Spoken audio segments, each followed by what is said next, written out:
আজকে আমি একটি প্রিন্টার আনবক্সিং করে আপনাদেরকে দেখাবো। যেহেতু আমার এটি দ্বিতীয় ইউজ করা প্রিন্টার। প্রথম প্রিন্টারটি যখন আমি ব্যবহার করেছিলাম তখন আমি অনেক দুশ্চিন্তায় ছিলাম এবং ইউটিউব থেকে টিউটোরিয়াল দেখেই মূলত এই আনবক্সিং করেছিলাম।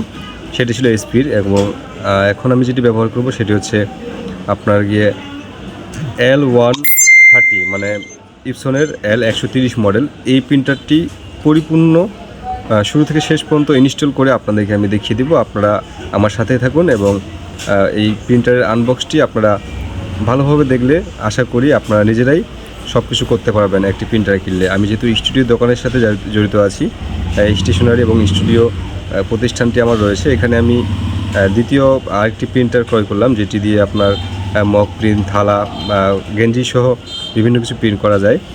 প্রথমত দেখতে পাচ্ছি আমি এই প্রিন্টারটি নতুন ক্রয় করলে প্রিন্টারের সাথে দুটি কেবল এবং ইপসনের অরিজিনাল যে কালিটা রয়েছে সেটাকে পাওয়া যায়। মেড ইন ফিলিপাইনের এই প্রিন্টারের সাথে ইপসনের এই কালার চারটি রয়েছে। আমি চারটি কালার এখান থেকে বের করে রাখবো। এই কালারগুলো মূলত প্রিন্ট করার জন্য, অফসেট পেপার এবং ফটো পেপারে প্রিন্ট করার জন্য এই কালারগুলো ব্যবহার করা হয়। এই প্রিন্টারের অরিজিনাল কালিটা ব্যবহার করলে প্রিন্টারটা অনেক ভালো থাকে। আবার মাস্টার কপি কালারও পাওয়া যায়।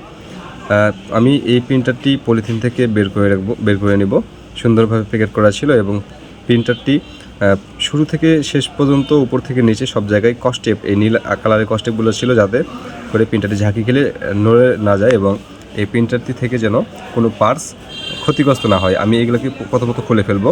আপনারা দেখবেন কোথায় কোথায় এই কালারের, মূলত এই সবুজ অথবা নীল কালারটা, আমি কালারটার নাম ভালোভাবে জানি না দেখে বললাম না, এই কালারের ট্যাপ কোথায় কোথায় রয়েছে আপনারা সেটিকে খুলে ফেলবেন। সেই কস্টেপগুলো রাখার কোনো প্রয়োজন নেই, এগুলো শুধু কোম্পানি এগুলোকে লাগিয়ে রেখেছে আপনার এই প্রিন্টারটি যেন ওই জায়গায় জায়গায় জয়েন্টে যেন ক্ষতিগ্রস্ত না হয়। যেহেতু আমরা এটাকে বহন করি, এটা বহির্বিশ্বের অন্যান্য কান্ট্রি থেকে আসে, এটা ফিলিপাইন থেকে, মেড ইন ইন্ডিয়ান। আমি এই শুরু থেকে শেষ পর্যন্ত অনেক জার্নি হয়েছে, যার কারণে এই কস্টেপগুলো দেওয়া থাকে। আমি সব কিছুই খুব ভালোভাবে এখান থেকে সরিয়ে ফেললাম এবং খুলে ফেললাম।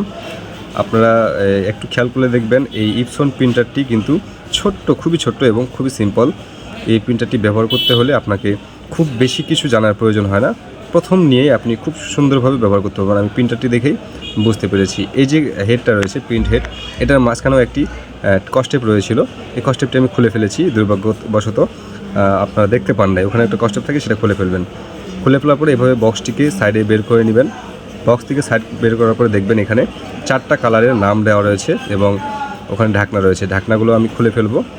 এই যে ইয়েলো কালার, এই যে ইয়েলো কালারের যে বক্সটি রয়েছে, এখানে আপনারা ঢাকনাটাকে আস্তে করে খুলে ফেলুন। রাবারের ঢাকনা, ইয়েলো কালারটিকে আপনারা এখানে ঢেলে দিবেন। খুব সুন্দরভাবে আগে দেখবেন কোনটা কোন কালার, কোনোভাবে যেন কোনো ভুল না হয় এবং অন্যান্য কালি যেন একটা অন্যটাতে না যায়, এতে করে সমস্যা হওয়ার সম্ভাবনা থেকে থাকে প্রিন্টারের। কালারটিকে এখানে রেখে আমি পুশ করছি। পুশ করলে পরে এটা দেখবেন এইভাবে বের হচ্ছে না, পুশ করলে খুব সহজেই বের হয়ে যাচ্ছে। পুশ করে আমি পুরো কালিটাকে এটার ভিতরে ইনজেক্ট করব। এভাবে ইনজেক্ট করার পর আমি টিস্যু দিয়ে একটু মুছে ফেললাম, মুছে ঢাকনাটি লাগিয়ে ফেললাম। এভাবে শুধু এটাই নয়, প্রত্যেকটা কালি একটা একটা করে আপনারা বের করবেন এবং পুশ করে করে প্রত্যেকটা কালি এটা ভিতরে দিয়ে দিবেন। আমি ভিতরটি শর্ট করার জন্য, সংক্ষেপ করার জন্য ভিডিওটিকে স্কিপ করেছি এবং অহেতুক যে বিষয়গুলো সেটাকে স্কিপ করে ফেলার চেষ্টা করেছি এবং ভয়েসটা আমাকে আলাদা করে দিতে হয়েছে, কারণ আমি একটি প্রতিষ্ঠানে রয়েছে। এখানে যদি আমি ভিডিও করার সময় কথা বলি, অনেকে গ্রামের প্রতিষ্ঠান, যেহেতু ছোটো প্রতিষ্ঠান, অনেকে ভিন্ন ভিন্ন দৃষ্টিতে দেখে এবং এসে জিজ্ঞেস করে কী করছে, অনেকে কথা বলে আশেপাশে। তো আমি চেষ্টা করেছি ভিডিওটি করে পরবর্তীতে রেকর্ড দেওয়ার। আমি পাওয়ার কেবলটি, যেটা কি প্রথমেই বক্স থেকে বের করেছিলাম, সেটাকে আমি বিদ্যুতের সংযোগ দিয়ে আমার মেশিনের সাথে ইন্টার করে নেব। প্রিন্টারের পিছনে যে ঢাকনাটি রয়েছে, এটার পিছনে দেখেন আপনারা এটার জায়গা রয়েছে এবং কানেকশন যে কেবলটি রয়েছে, ইউএসবি কেবল, এই ইউএসবি কেবলটিকে আমি মেশিনে সেট করে দিয়েছি কম্পিউটারের সাথে এবং মেশিনটিকে আমি বিসমিল্লাহ বলে অন করলাম। মেশিনটা অন করার সময় একটু সময় নেবে। শুধু একটি নয়, এই প্রিন্টারের যতগুলো ভালো গুণ রয়েছে তার মধ্যে আমার কাছে একটি খারাপ গুণ আমার কাছে খারাপ মনে হয়েছে। খারাপ বলতে একটু আমার ধৈর্য কম দেখে আমার কাছে এরকম খারাপ মনে হয়, আসলে খারাপ না। এই ভিডিওটি চালু হওয়ার সময় যে দেখেন নীল বাতি জ্বলতেছে, জ্বলতে পাশের যে আরেকটি বাটন রয়েছে, এটাতে লাল বাতি জ্বলার জন্য অপেক্ষা করবেন।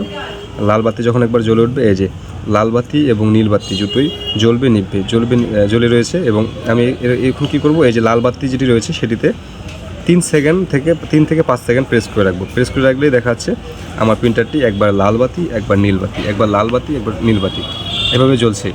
এভাবে জ্বলতে থাকবে প্রায় সেট আপ নেওয়ার জন্য। এই প্রিন্টারটি 20 থেকে 25 মিনিট 15 থেকে 20 মিনিট অথবা 20 থেকে 25 মিনিট সময় নেবে।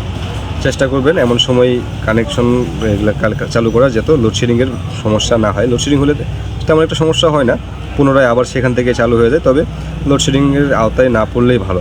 এখন আমি যেটি করব, আমি সফটওয়্যারটি ইনস্টল করব। তার কারণে সফটওয়্যারটি ইনস্টল করার জন্য যে লিঙ্কটি প্রয়োজন এবং সেটি আমি ডিসক্রিপশন বক্সে দিয়ে রাখবো। আপনারা এই লিঙ্কে ক্লিক করলেই আপনারা ড্রাইভারটি, ইপসনের অরিজিনাল যে ড্রাইভারটি আছে সেটিকে ডাউনলোড করে নিতে পারবেন। আমি সেই লিঙ্কটি আমার কপি করা ছিল, আমি সেটিকে পেস্ট করলাম।